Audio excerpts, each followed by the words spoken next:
જે લેક્ચર આપણે જોયું એમાં વનસ્પતિઓની અંદર જે વહન થતા હોય છે એ વહનની કેટલીક સામાન્ય બાબતો અને એના પ્રકારો એની ચર્ચા કરી. તો એની અંદર આપણે જોયું કે વનસ્પતિઓમાં જે વહન હોય છે એ મુખ્યત્વે બે પ્રકારના એના અંતરને આધારે આપણે ભાગ પાડીએ છીએ, ટૂંકા અંતરનું વહન અને લાંબા અંતરનું વહન. તો એની અંદરથી આપણે સૌથી પહેલાં વાત કરવાની છે ટૂંકા અંતરના વહન વિશે. તો તમે એ જે જોયું કે ટૂંકા અંતરનું વહન છે એ એક જ કોષની અંદર અથવા તો પાસેના બે કોષોની વચ્ચે કોષરસનો જે પ્રવાહ હોય એના દ્વારા થતું હોય છે. તો એ ટૂંકા અંતરનું જે વહન છે કેવી રીતે થાય એમાં આપણે લખ્યું કે બે પ્રકારે થતું હોય છે. એક છે નિષ્ક્રિય વહન અને બીજું છે સક્રિય વહન. તો અહીંયા આપણે એની શરૂઆત હવે કરીએ. તો સૌથી પહેલાં આપણે વાત કરવાની આવે છે નિષ્ક્રિય વહન વિશે. તો જો ખાસ યાદ રાખજો કે આપણી બુકની અંદર આ જે છે એના આધારે જે બે ભાગ પડે છે એની સીધી વાત આપેલી છે. બંનેની અંદર એક સરખું આવે છે. એ કેટલાક કોમન મુદ્દા આપણે પહેલાં જોઈ લઈએ છીએ. નિષ્ક્રિય વહન જે આપણે જોઈએ છીએ એના બે પ્રકારો છે, સાદું પ્રસરણ અને સાનુકૂલિત પ્રસરણ. પણ એ બંને જેમ આપણે વાત કરી કે બંને છે તો નિષ્ક્રિય વહનના પ્રકારો. એટલે પહેલાં આપણે એ સમજી લઈએ કે નિષ્ક્રિય વહન કોને કહેવાય. તો નિષ્ક્રિય વહન એટલે એની અંદર આપણે મુખ્યત્વે બે બાબતો ધ્યાનમાં રાખવાની આવશે. પહેલી બાબત છે કે નિષ્ક્રિય વહન હંમેશા ઢાળની દિશામાં થશે. ઢાળની દિશામાં એટલે શું? તો પહેલાં એ સમજીએ કે સામાન્ય રીતે આપણે ઢાળ કોને ગણીએ છીએ? તો ઉપરથી નીચે તરફ જે રસ્તો હોય એને આપણે કહીએ છીએ ઢાળ. ઓકે, આ કોમન શબ્દ છે, પણ યાદ રાખો કે એ એકચ્યુઅલી ઊંચાઈનો ઢાળ એવો શબ્દ આપણે ત્યાં વૈજ્ઞાનિક રીતે વાપરવો જોઈએ. ઊંચાઈનો ઢાળ એટલે શું?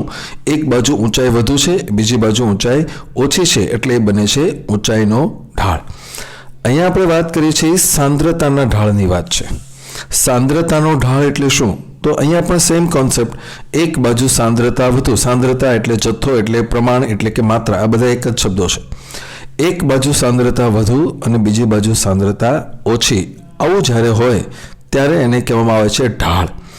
વહન જેને આપણે વાત કરીએ છીએ નિષ્ક્રિય વહન એ એવું વહન છે કે જે ઢાળની દિશામાં એટલે કે જે બાજુ વધુ સાંદ્રતા હોય ત્યાંથી ઓછી એટલે કે જે બાજુ ઓછી સાંદ્રતા છે ત્યાં સુધી પદાર્થની ગતિ થાય. તો એવું વહન એને આપણે ઢાળ મુજબ થતું વહન ગણીએ છીએ. હંમેશા યાદ રાખો કે જ્યારે ઢાળ મુજબ વહન થતું હોય છે ત્યારે આપણે એનર્જી એટલે કે એટીપી વાપરવાની જરૂર પડતી નથી. એટલે કે એટીપી વગર એ થતું હોય છે. એટલે આ બે મુદ્દાઓ જે અહીંયા લખો છો તમે, આ બંને મુદ્દાઓ કે જે નિષ્ક્રિય વહનના છે એ જે નિષ્ક્રિય વહન છે એ બધાને લાગુ પડશે. અત્યારથી હું તમે પહેલેથી વાત કરી દઉં કે નિષ્ક્રિય વહનનો પહેલો પ્રકાર આપણે લખીએ છીએ સાદું પ્રસરણ.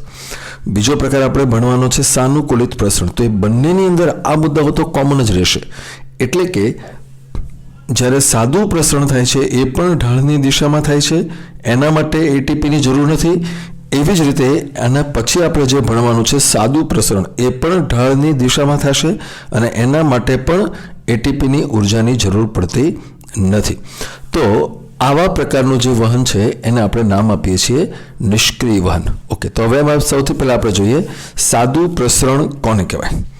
તો એના જે અગત્યના મુદ્દાઓ છે એ ખાસ આપણે જોઈ લઈએ કે સૌથી પહેલી વાત એ છે કે સાદું પ્રસરણ એવા પદાર્થોનું થાય છે કે જે લિપિડમાં દ્રાવ્ય હોય છે. યાદ રાખો, આપણા કોષોની અંદર કોષરસમાં ભળેલા ઓગળેલા ઘણા બધા પ્રકારના પદાર્થો છે. આવા પદાર્થોમાંથી જે પદાર્થો લિપિડમાં દ્રાવ્ય હોય છે. ઓકે, લિપિડમાં દ્રાવ્ય કયા પદાર્થો હશે? તો કે જે જલ વિતરાગી છે, પાણી પ્રત્યે અપાકર્ષણ ધરાવતા હોય છે. લિપિડમાં દ્રાવ્ય પદાર્થો હોય એ મોટાભાગના જલ વિતરાગી હોય છે.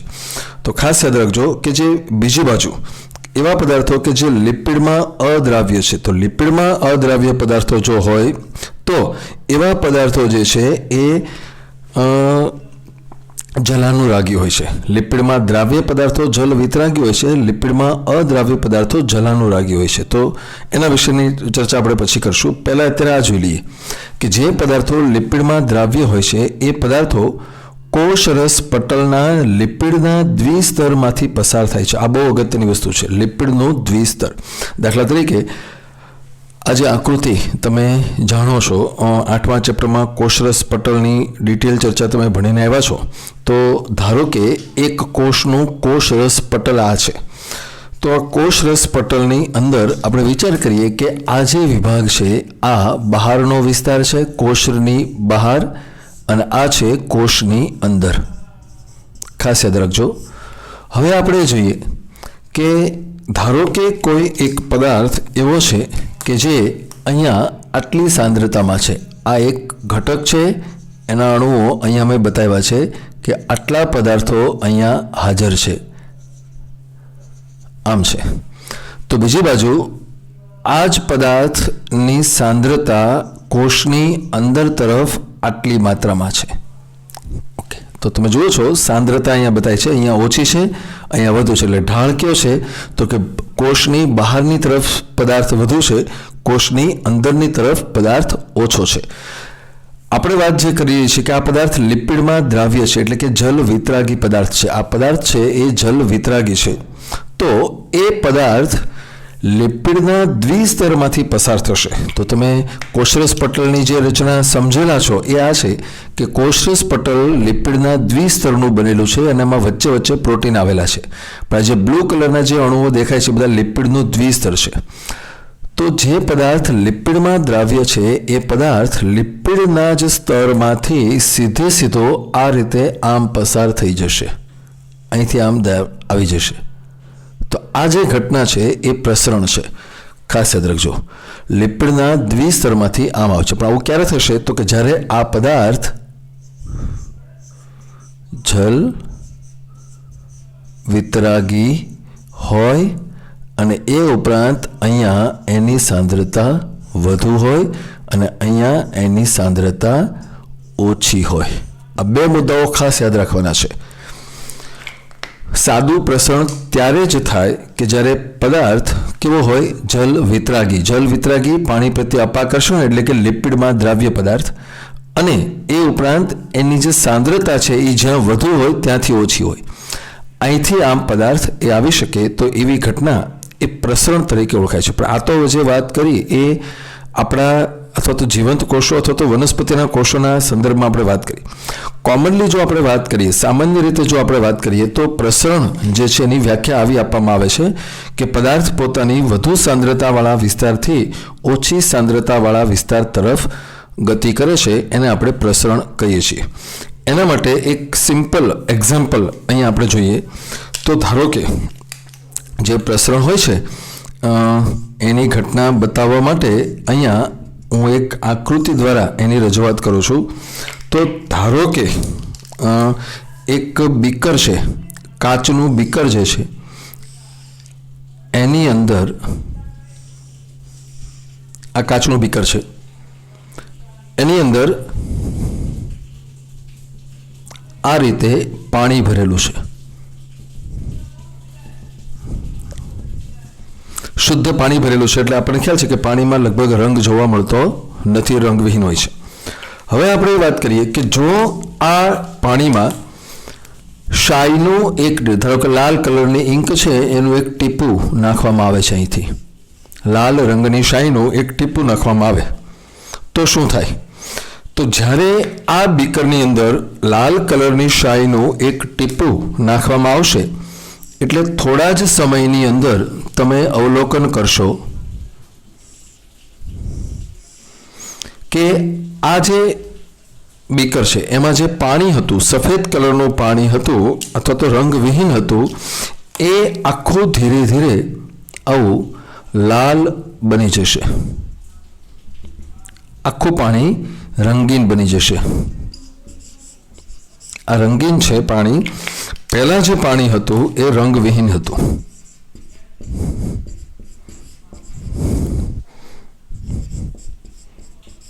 તો આવું કેમ થયું? એકચ્યુઅલી આપણે પાણીનું ટીપું તો માત્ર ઉપરથી એમ નાખ્યું છે, પણ અહીંયા તમારે જોવાનું એ છે કે આખું જે બીકર છે એ બીકર, ધારો કે આ પાણીની સપાટી છે તો પાણીનું ટીપું જ્યાં પડે છે, જ્યાં પાણીને ટચ થાય છે ત્યાં એની સાંદ્રતા મેક્સિમમ છે. બાકીના વિસ્તારો કે જ્યાં શાઈ નથી, એટલે કે ત્યાં સાંદ્રતા ઓછી છે, એટલે આ વિસ્તારથી ધીરે ધીરે આખી તરફ બધી બાજુ ધીરે ધીરે પાણી ફેલાવાનું, પેલી શાય ફેલાવાનું શરૂ થશે અને પાણી રંગીન બની જશે. તો આ જે ઘટના છે એ પ્રસરણનું નિદર્શન કરે છે, પરંતુ આ એવું પ્રસરણ છે કે જે સામાન્ય રીતે પટલ વગરના જે તંત્ર હોય છે એમાં થાય છે, કોઈ પટલની આરપાર નથી. એટલે અહીંયા ખાસ યાદ રાખજો કે પ્રસરણ, જે ગઈકાલે આપણે જે ટૂંકા અંતરના વહનની વાત કરતા હતા એમાં જોયું હતું કે પ્રસરણ પટલ વગર અથવા તો પટલ દ્વારા બંને રીતે હોતું હોય છે. તો આવી રીતે જે પ્રસરણ થતું હોય છે એ બતાવે છે કે પદાર્થ પોતાની વધુ સાંદ્રતાથી ઓછી સાંદ્રતા તરફ ગતિ કરતો હોય છે. હવે આવી જે ગતિ છે એ અનિયમિત છે. અનિયમિત એટલે શું? તો કે એની અંદર બધું એક સાથે બધી દિશામાં પ્રસરણ પામે છે. એની અંદર એવું નથી કે કોઈ ચોક્કસ દિશામાં જ જાય એવું જરૂરી નથી. પદાર્થ હંમેશા બધી તરફ વહન પામશે. ક્યાં ક્યાં જશે? તો કે જ્યાં એની સાંદ્રતા ઓછી હશે એવા બધા જ વિસ્તારો તરફ એ સતત ગતિ કરે છે. તમે આમાં અવલોકન કરો કે ક્યારેય એવું નહીં બને કે આમાં તમે શાયનું એક ટીપું નાખો, એ પછી થોડા સમય પછી તમે અવલોકન કરો તો આખા બીકરમાંથી થોડુંક પાણી વધુ લાલ, થોડુંક પાણી ઓછું લાલ કે એવું કંઈ નહીં, આખા બીકરમાં એક સરખો લાલ રંગ પ્રસરાઈ જશે. કારણ તો કે એ અણુઓને એવું નથી કે કોઈ એક જ દિશા તરફ ગતિ કરવી, એ બધી દિશા તરફ એક સમાન રીતે ગતિ કરતા હોય છે. એવી રીતે પ્રસરણ થતું હોય છે. પ્રસરણ ખૂબ જ ધીમી પ્રક્રિયા છે અને જીવંત તંત્ર ઉપર આધારિત નથી. ઓકે, પ્રસરણ આપણે ભણીએ છીએ વનસ્પતિની બધી પ્રક્રિયાઓ, વનસ્પતિ જીવન છે, પરંતુ વનસ્પતિની અંદર જે ક્રિયાઓ થાય છે એ માત્ર જીવંત સજીવોમાં અથવા તો જીવંત કોષોમાં જ થાય એવું જરૂરી નથી. એનું એક્ઝામ્પલ છે આ કે પ્રસરણની જે ઘટના છે એ ઘટના જીવંત તંત્ર ઉપર આધારિત નથી. તમે જુઓ, આ જીવંત તંત્ર નથી, આ સામાન્ય પદાર્થ છે, રચના છે, પરંતુ એની અંદર પ્રસરણ જોવા મળતું હોય છે. એટલે જીવંત તંત્ર આધારિત એ ઘટના નથી. એનું એક્ઝામ્પલ છે આ જે ચેપ્ટરની અંદર આગળ ઉપર આપણે ઘટના ભણવાની આવશે જેનું નામ છે બાષ્પોત્સર્જન અથવા તો ઉત્સ્વેદન. તો એમાં શું થશે? તો કે પર્ણ જે હોય છે, વનસ્પતિના જે પર્ણો હોય છે એની અંદર જે અવકાશો છે, નાની નાની ખાલી જગ્યાઓ છે, ત્યાં પાણીની વરાળ ભરેલી હોય છે. પર્ણ જે પર્યાવરણના સંપર્કમાં છે, પર્યાવરણમાં પાણી એટલે કે ભેજ, જેને આપણે સામાન્ય ભાષામાં કહીએ છીએ, ભેજ ઓછો છે. તો પર્ણની અંદર ભેજ વધુ છે, પર્ણની બહાર એટલે કે વાતાવરણમાં ભેજ ઓછો છે. એને કારણે પર્ણમાંથી ભેજ એટલે કે પાણીની વરાળ બહાર તરફ ગતિ કરે છે. એટલે જે આંતરકોષીય અવકાશો હોય છે ત્યાંથી બાહ્ય પર્યાવરણ સુધી પાણીની બાષ્પ ગતિ કરીને જાય છે. એ ઘટના પણ આવી પ્રસરણની જોવા મળે છે. અને આપણે આકૃતિ સહિત આગળના આ જે ચેપ્ટરમાં આગળ તરફ આપણે એનો અભ્યાસ કરીશું. ઓકે, તો એવું જરૂરી નથી કે દરેક પદાર્થ એક સમાન રીતે પ્રસરણ પામે. બધા પદાર્થોની પ્રસરણની જે ઝડપ છે એ પણ જુદી જુદી હોય છે. તો એ કોની પર આધારિત છે? તો કે જે પદાર્થની દ્રાવ્યતા લિપિડમાં જેટલી વધારે હશે, લિપિડને જો યાદ રાખજો, અહીંયા આપણે ભણવાનું આ જ છે, મેઇન વાત એ છે કે જે પદાર્થ લિપિડમાં દ્રાવ્ય હોય ને એ જ પદાર્થોનું પ્રસરણ થવાનું છે. તો લિપિડની અંદર પણ બધા જ પદાર્થો એક સરખા દ્રાવ્ય નથી, વધતા ઓછા હોય છે. એવું જરૂર નથી કે બધા જ પદાર્થો એક સરખા ઓગળી જશે. તો જે પદાર્થ લિપિડમાં વધુ સારી રીતે ઓગળે એ પદાર્થનું પ્રસરણ વધુ સારી રીતે થતું હોય છે. જેમ જેમ લિપિડમાં દ્રાવ્યતા ઘટતી જાય એમ એ પદાર્થના પ્રસરણની ઝડપ પણ ઘટતી જતી હોય છે. તો એ સૌથી પહેલી બાબત આ છે કે લિપિડમાં પદાર્થની દ્રાવ્યતા કેટલી છે. બીજું એનો મુદ્દો જે છે એ છે કે પસંદગીશીલ એટલે કે વિશિષ્ટ નથી. પસંદગીશીલ એટલે શું? તો સામાન્ય રીતે આપણે પસંદગી, સિલેક્શન એને ત્યારે કહીએ છીએ કે જ્યારે અમુક એલાઉડ હોય ને અમુક ન હોય ત્યારે એને આપણે સિલેક્શન એટલે કે પસંદગી કહીએ છીએ. પણ અહીંયા એવું નથી. એનું એક્ઝામ્પલ આપણે જોઈએ કે ધારો કે આ વિસ્તાર જે છે, બહારનો વિસ્તાર છે, ત્યાં આ પદાર્થ જલ વિતરાગી છે. ઓકે, તો બીજી બાજુ હજુ પણ એક એવો પદાર્થ આપણે બતાવીએ કે જે અહીંયા છે, આ પદાર્થ છે અને એની સાંદ્રતા અહીંયા ઓછી છે, આમ છે. તો હવે તમે જુઓ કે આ પદાર્થ જે છે એ પણ જલ વિતરાગી છે અને એ પણ અહીંયા વધુ છે અને અહીંયા ઓછું છે. એની સાંદ્રતા અહીંયા ઓછી છે. તો તમે જુઓ કે આ જે લિપિડનું દ્વિસ્તર છે અહીંયાથી એ પદાર્થ આમ પસાર થઈ જશે. એટલે કે આ લિપિડનો જે પદાર્થ છે, આ જે લિપિડના દ્વિસ્તર છે, એને કોઈ પ્રકારની પસંદગી કરવાની નથી કે આ પદાર્થને જવા દેવો આને ન જવા દેવો. આ એટલા માટે તમને કરાવવામાં આવશે કારણ કે આની પછીનો જે ટોપિક છે એમાં આવું આવશે. અત્યારથી એની થોડી વાત કરી દઉં કે સાનુકૂલિત પ્રસરણ જે આપણે આની પછી ભણવાનું છે, સાદા પ્રસરણ પછીનો જે ટોપિક આવવાનો છે એ સાદા પ્રસરણ પછી સાનુકૂલિત આપણે ભણવાનું છે. તો એમાં આપણે જોશું કે પદાર્થો લિપિડમાંથી પસાર થવાને બદલે પ્રોટીનમાંથી પસાર થતા હોય છે. તો કોષરસ પટલમાં જે આવા પ્રોટીન આવેલા હોય છે એ એવું નથી કે બધા પદાર્થોને જવા દે, એ કોઈ ચોક્કસ પદાર્થોને જ પોતાની આરપાર જવા દે છે એવું આપણે ત્યારે ભણવાના છીએ. તો અહીંયા આપણે જોશું કે પ્રોટીનના જે આ ઘટકો હોય છે કે જે સાનુકૂલિત પ્રસરણ અને એની પછી આગળ જે આપણે જોવાનું છે સક્રિયવન, એ બેમાં ભાગ ભજવવાના છે. તો ત્યાં આપણે એવું લખશું કે એકદમ વિશિષ્ટ છે, એટલે કે પસંદગીશીલ છે કે પ્રોટીન કોઈ ચોક્કસ પ્રોટીન એ કોઈ ચોક્કસ તત્વને જ પસાર થવા દેશે, બીજા બધા પદાર્થોને પસાર થવા દેશે નહીં. ત્યાં જ્યારે આપણે જોઈશું ત્યારે, અને ત્યારે આપણે એને નામ આપશું પસંદગીશીલ છે એટલે કે વિશિષ્ટ છે. પરંતુ અહીંયા આપણે જોવાનું છે કે આ જે લિપિડનો દ્વિસ્તર છે એને કોઈ પ્રકારનું સિલેક્શન કરવાનું નથી. એને માત્ર એટલું જોવાનું છે કે પદાર્થ લિપિડમાં દ્રાવ્ય છે કે નહીં. જો એ લિપિડમાં દ્રાવ્ય હશે તો એ બધા જ પદાર્થો સતત આમાંથી આમ પસાર થઈ જશે. એટલે અહીંયા આ બંને પદાર્થો જો આ બાજુ છે અહીંથી આમ આવી શકે છે, એનો અર્થ એમ થયો કે એને કોઈ પ્રકારનું સિલેક્શન એટલે કે પસંદગી કરવાની હોતી નથી. ખાસ યાદ રાખજો, બિલકુલ પસંદગીશીલ નથી સાદું પ્રસરણ. ત્રીજો મુદ્દો આપણે એને જોઈએ કે પ્રસરણની જે ઝડપ છે એ વાયુઓની સૌથી વધુ હોય છે, પ્રવાહીની એના કરતાં ઓછી છે અને ઘન પદાર્થોની એના કરતાં પણ ઓછી છે. વાયુઓનું પ્રસરણ, વાયુ સ્વરૂપે જ્યારે પદાર્થોનું પ્રસરણ થતું હોય ત્યારે ખૂબ ઝડપી થાય છે. આપણને બધાને અનુભવ છે કે આપણા રસોડાની અંદર પૂરીઓ તળાતી હોય ત્યારે એની ખબર આપણને બહાર ડ્રોઈંગ રૂમમાં પડી જાય છે. કારણ કે જે પાત્રમાં પૂરી તળાય છે ત્યાંથી જે સુગંધના અણુઓ કે જે આપણા નાકમાં અસર કરતા હોય છે એવા અણુઓ ત્યાંથી ઉત્પન્ન થાય છે.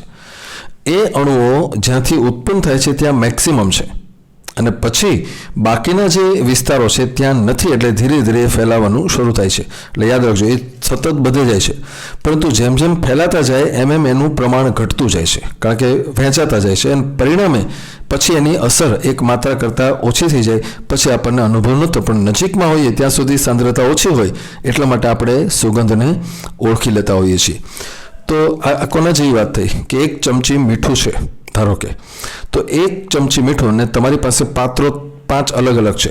એક નાનો ગ્લાસ ભરેલો છે, એક મોટું ટબ ભરેલું છે, એક બોટલ છે અને એક ડોલ છે. તો આ બધામાં પાણી ભરેલું છે અને બધામાં તમે એક સેમ ચમચી મીઠું એક નાખો તો શું જોશો કે બધાની અંદર એક સરખું મીઠું નાખ્યું છે, પણ પાણી જેમ વધારે એમ એ મીઠાની અસર ઓછી. કારણ તો કે વધુ ડાયલ્યુટ થશે, વધુ મંદ બનતું જશે. એક ગ્લાસની અંદર તમે જે એક ચમચી મીઠું નાખ્યું છે એમાં એ સૌથી વધુ ખારશ બતાવશે અને એ જ એક ચમચી મીઠું આખી ડોલમાં જ્યારે હશે ત્યારે એની ખારાશ ઓછી હશે. એટલે તમારી આજુબાજુના પર્યાવરણમાં, તમારી ઘરની અંદર તમે બેઠા છો તો સુગંધ તમને વધુ સારી આવશે. જેમ જેમ મોટા વાતાવરણ થતું જાય, ઘરની બહાર નીકળો, શહેરમાં જાઓ, ત્યાં અસર થતી નથી. કારણ તો કે જે સુગંધના અણુઓ છે એ વહેંચાઈ જવાને કારણે એકદમ ઓછા થઈ જતા હોય છે, એની સાંદ્રતા ઘટી જતી હોય છે. તો વાયુઓનું પ્રસરણ જે છે એ સૌથી વધુ ઝડપી થાય છે, પ્રવાહીનું જે પ્રસરણ છે એ સૌથી એના કરતાં ઓછું થાય અને ઘન પદાર્થોનું પ્રસરણ ખૂબ જ ઓછું થતું હોય છે. હવે અહીંયા જોશો કે વનસ્પતિની અંદર પ્રસરણની પ્રક્રિયા ખૂબ અગત્યની એટલા માટે છે કે વનસ્પતિમાં વાયુઓ જે વહન પામે છે એક જગ્યાએથી બીજે, ઓક્સિજન, કાર્બન ડાયોક્સાઇડ જેવા પદાર્થોની જે ખૂબ આપલે થતી હોય છે એ મોટાભાગની પ્રક્રિયા પ્રસરણ વડે થતી હોય છે. તમે જાણો છો કે વનસ્પતિ જ્યારે પ્રકાશ સંશ્લેષણ કરે છે ત્યારે કાર્બન ડાયોક્સાઇડ લે છે અને ઓક્સિજન દૂર કરે છે. શ્વસન દરમિયાન એ ઓક્સિજન લે છે અને કાર્બન ડાયોક્સાઇડ દૂર કરે છે. તો આ બધી આપલેની પ્રક્રિયાઓ એ હંમેશા પ્રસરણ દ્વારા થતી હોય છે. પ્રસરણ ઉપર કઈ બાબતોની અસર થાય છે? તો સૌથી પહેલો જે ઘટક એની ઉપર અસર કરે છે એ છે સાંદ્રતાનો ઢાળનો તફાવત. બે વિસ્તારો વચ્ચેનો તફાવત જેટલો વધુ એટલું પ્રસરણ વધુ થશે. તફાવત એટલે શું? તો કે બે વિસ્તારોની સાંદ્રતા વચ્ચેનો જે ગેપ છે એ જેટલો વધારે એટલી એની ઝડપ વધુ. એને સમજવા માટે એક બહુ નાનકડું પરંતુ એકદમ સ્પષ્ટ ઉદાહરણ લઈએ આપણે. ધારો કે આ એક ભૂમિ સપાટી છે. આ સપાટી છે સમક્ષિતિજ સપાટી છે. આ સપાટી છે. એની ઉપર હું એક સરખી લંબાઈવાળા બે પાટિયા ત્રાંસા ગોઠવું છું. એક પાટિયું જે છે, એક પટ્ટી એ મેં આમ ગોઠવેલી છે. આ એક પાટિયું છે, આની લંબાઈ 5 મીટર છે. આવું જ એક બીજું પાટિયું હું આમ ગોઠવું છું, એની લંબાઈ પણ 5 મીટર છે, પરંતુ ત્યાં એને મેં વધુ ઊંચું ગોઠવેલું છે. આ બે પાટિયા ગોઠવેલા છે. બંનેની લંબાઈ એટલે કે આ જે છે એ 5 મીટર છે, તો એ જ રીતે આ જે છે એ પણ 5 મીટર લંબાઈ ધરાવે છે. હવે હું આ બંને પાટિયાના છેડે એક એક દડો આ રીતે મૂકું છું, આ રીતે, અને પછી બંનેને એક સાથે છોડી દઉં છું. તો તમે બહુ સામાન્ય રીતે આરામથી જવાબ આપી દેશો કે સાહેબ આ જે દડો છે એ અહીંયા પહોંચે છે એના કરતાં આ દડો વધુ ઝડપથી પહોંચી જશે. ઓકે, બંને દડાને અંતર કેટલું કાપવાનું છે? 5 મીટર. યાદ રાખો, બંને દડાને અંતર 5 મીટર જ કાપવાનું છે, પણ છતાં આ દડાને પહોંચતા જેટલી વાર લાગશે એટલી વાર આને નહીં લાગે. કારણ શું? તો અહીંયા આપણે લઈએ કે ભાઈ આ જે સપાટી છે એને આપણે 0 ગણીએ. ધારો કે આ 0 લેવલ છે, તો અહીંયા સુધી આ જે છે એ 3 મીટર, આ ઊંચાઈ 3 મીટર છે. અહીંયા આપણે ગણીએ કે આ 1 મીટર છે. તો 0 અને 1 આની વચ્ચેનો જે તફાવત છે એ 1 છે, અને આની વચ્ચેનો તફાવત 3 છે. અહીંયા તફાવત 3 છે, અહીંયા તફાવત 1નો છે. ઢાળ જેમ વધુ એમ ઝડપ વધુ, એ તમે સમજી શકો છો. એટલે અહીંયા આપણે એ જોશું કે પ્રસરણ જ્યારે થતું હોય છે ત્યારે એની ઉપર સૌથી વધુ અસર કરે છે તફાવત. જેમ બે વિસ્તારો વચ્ચેનો તફાવત વધુ એમ પ્રસરણની ઝડપ વધુ હોય છે. બે વિસ્તારો વચ્ચેના પટલની રચના. ઓકે, આ પટલ કેવું છે? અહીંયા તમે જોશો કે આ પદાર્થો પટલમાંથી પસાર થાય છે. તો યાદ રાખો કે પટલની અંદર લિપિડ ઘટકોનું પ્રમાણ જેટલું વધારે એટલું પ્રસરણ વધુ થતું હોય, કારણ કે પદાર્થોને લિપિડમાં થઈને જ પસાર થવાનું હોય છે. એ ઉપરાંત દબાણ કેટલું લાગે છે અને તાપમાન કેટલું. સામાન્ય રીતે દબાણ અને તાપમાન થોડું થોડું વધે ત્યાં સુધી એ પ્રસરણ વધતું જતું હોય છે. તો આવી રીતે પ્રસરણ જોવા મળે છે. ઓકે, હવે આપણે જોઈશું કે પ્રસરણ ક્યાં સુધી ચાલુ રહેશે. તો કે જ્યાં સુધી, ખાસ સમજી લેજો કે બંને વિસ્તારોમાં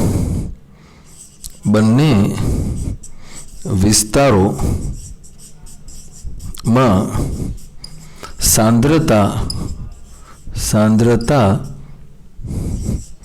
સમાન થાય ત્યાં સુધી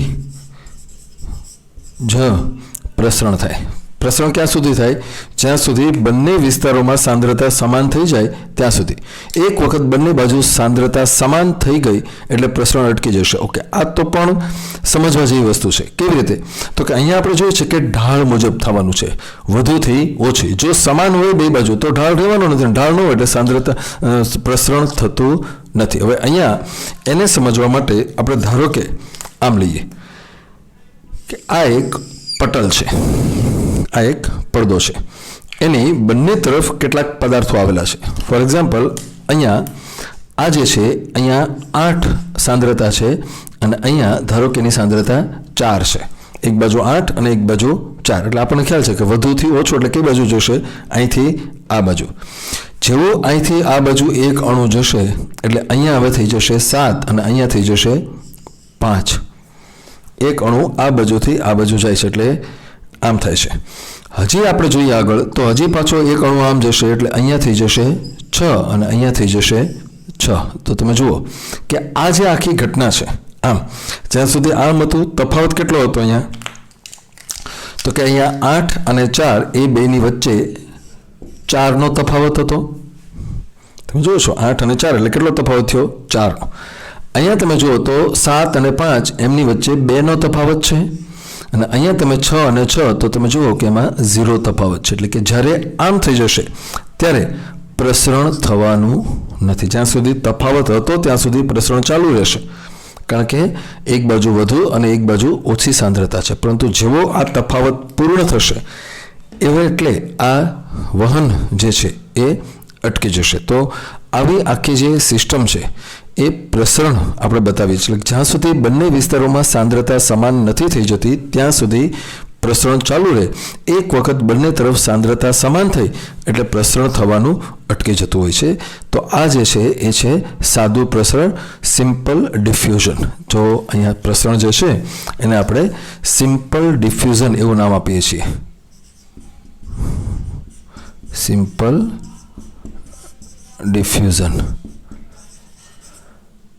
નેક્સ્ટ લેક્ચરની અંદર આપણે ફેસિલિટેટેડ ડિફ્યુઝન એટલે કે સાનુકૂલિત પ્રસરણ વિશેની ચર્ચા કરીશું. પણ છતાં તમારે યાદ તો એ જ રાખવાનું છે કે સાનુકૂલિત પ્રસરણ એ પણ છે તો નિષ્ક્રિય વહનનો જ પ્રકાર, એટલે એને પણ આ બંને મુદ્દાઓ લાગુ પડે છે. એટલે કે ઢાળની દિશામાં થાય અને એટીપીની જરૂર પડવાની નથી.